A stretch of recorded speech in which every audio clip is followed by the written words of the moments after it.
All right, Shalom. First and foremost, we're going to give all praises, honor, and glory to Yahweh, Ba'ashem, Yahweh Shai, Ba'ashem, Rakar Kodash. Also, double honors to the apostles and the elders of Great Millstone, who rule and teach well in the scriptures. And salutations to all the brothers out there pushing this word in all truth and all sincerity. This lesson is going to be entitled, Receiving Rebuke is Necessary in Getting Understanding. Okay? And it's this is a part of our culture and our heritage is to receive rebuke, all right? And ultimately, that's making us, better men of Yahweh Ba'ashem Yahweh Shai, all right? It's much needed.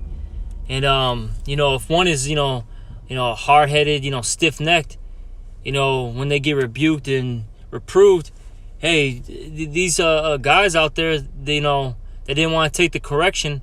When you see them now, they're in a worst case scenario, man. They're changing up the doctrine.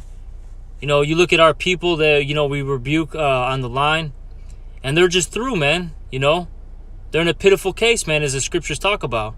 All right? So this is much needed, So brothers, take heed when you're getting rebuked and reproved. Myself and, the brother can, testify to that. We've been rebuked, many of times. And all in all, it's just helped us become, better men of Yahweh Ba'ashem Yahweh Shai. Can you start off with that? Yeah, it's Proverbs 15 and 31. It says, "The ear that heareth reproof of life, the ear that heareth the reproof of life abideth among the wise." Mm-hmm. It says, "He that refuseth instruction despiseth his own soul, but he that heareth reproof getteth understanding." That's right. Okay, so really. Okay, if you despise the reproof, okay, and you hate the reproof, you hated your own soul, okay? Because, look, when a brother's rebuking you and getting on you, it's leading you into the right path. A brother's not going to sit there and rebuke you so you can, stray off and, go into wickedness and die. A brother's going to lead you and guide you into the path of righteousness, which is the path of life, man, all right? Yeah, it's like having a coach or whatever, you know what I mean? Like, so like say you already got somebody who's completed the task you're trying to complete, and it's not an easy journey, so they give you all the tools you need, whether it be the tough love, the words of guidance, whatever. If the person really didn't care about you, he wouldn't be wasting his time even, giving you the necessary words, man. Yeah, and that's in the law, man. They us as Israelite men, we can't have let sin, fall upon our neighbor, man. I'm roughly paraphrasing it. Okay, we got to rebuke our people, man. First and foremost, it starts with the men. Okay. We got to let our brother know when he's slipping, man. Okay, that's real love. Cause see this world, how they push. Okay, what love is just an emotion. But really, love is an action. It's not an emotion. Love is an action, okay? Hey, that old saying, they always say, actions speak louder than words, okay? Mm-hmm. Somebody that tells you that they love you, okay, but they don't do anything to help you out, that person doesn't really love you. They hate you, man, okay? It says, verse 33, it says, "The fear of the Lord is instruction and wisdom." Oh, Salaki, can you read the one part where it says, "Getteth understanding"? One more time. Or read that one verse one more time, Salaki. Verse 33, it says, "He that refuseth instruction despiseth his own soul, but he that heareth the reproof getteth understanding." Yeah, okay. When you get that reproof, you get the understanding. All right? Because what it is you see where you're going off. You see your mistakes now because the brother corrected you on something. Now you become more wise. Okay, you get the more knowledge, wisdom, and understanding now. Okay? So getting rebuked is much needed in this truth, okay? Is there more to that? It says, "The fear of the Lord is instruction of wisdom, and before honor is humility." That's right. Hey, before you get the honor, you got to get humiliated, man. Okay? Got to have the humility, man. All right, because, humility goes into being humiliated. Okay, because it honestly doesn't feel good at the present moment when you get rebuked. It doesn't feel good. you know. But all in all, it's the it's to get you on the right track, man. Yeah. All right. If you go into like that, the strong for it says some of the definitions. You go to the root word. It says poor, humble, afflicted, meek, lowly. Yeah, and what did the Lord say? That basically the meek shall inherit the earth. Yeah. You know, the ones that are poor and lowly, but rich in faith.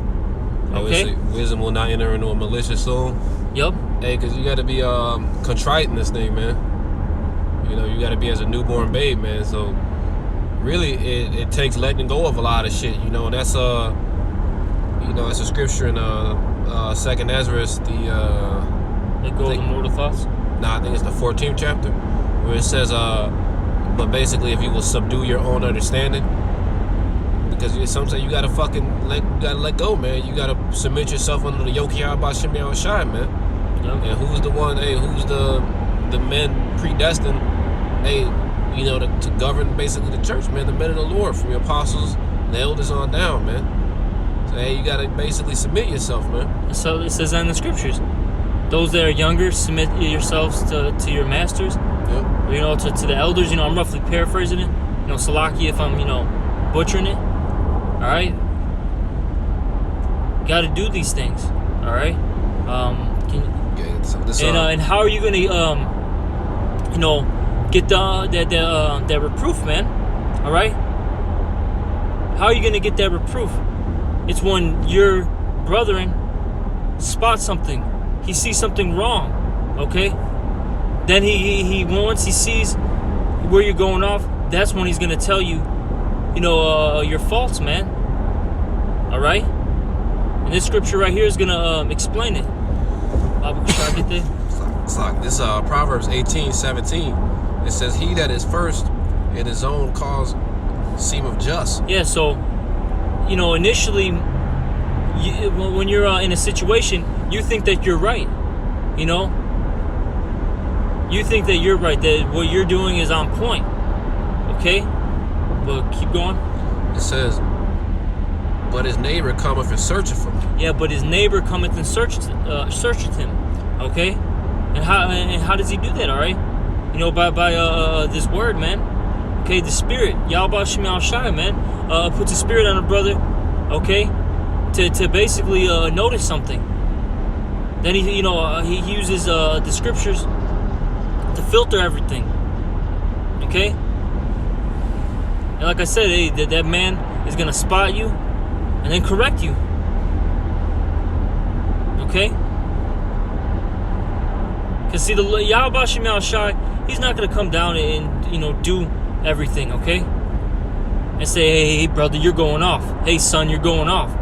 That's not how it works, okay? Yahweh Shema Shai uses men. Sometimes you might have, the Spirit, do something where, you get a revelation. Hey, but a lot of times, the Lord's going to use men to, rebuke you, man. Because, the prophets are the mouthpiece of Yahweh Shema Shai. Okay? Do you have a precept or? No, I'm just jumping next one. Con. Psalms 141:5 says, "Let the righteous smite me. It shall be a kindness, and let him reprove me. It shall be an excellent oil." Yeah, that's right. The first part says, "Let a righteous man smite me," and that's not talking about like a physical hit, okay, and strike. It's talking about spiritually having a brother, call you out on your faults, man. All right, reproving you. You should want that. I always. Salaki. I always, thank brothers when they, rebuke me, man. Okay? I want brothers to rebuke me when I'm going off. Because sometimes you might not see your error, man. And you need that man to spot it out for you. So then you can get back on the right track. Because there's times where you might start getting prideful. You don't even realize it. There's times where, you might have you might be breaking something down and it's actually wrong. And you didn't even realize it. You know, because sometimes there's updates, you know, with certain breakdowns. You know, we're in the flesh. Exactly. Hey, like the brother said, we're in the flesh, and you need that. Okay, you need a brother to come out and you know, and reprove you. All right, and ultimately, that's gonna get that's gonna get you that understanding. It says, "Let him reprove me. It should be an excellent oil, which shall not break my head. For yet my prayer also shall be in their calamities." But hey, man, you know, these people, hey, they don't have instruction out here, man. Hey, so these people in the world, they're gonna inherit calamities, man. Why? Because the scriptures tell you they refuse to reprove. They thought scorn of the Lord's law. You know, they didn't delight in the law.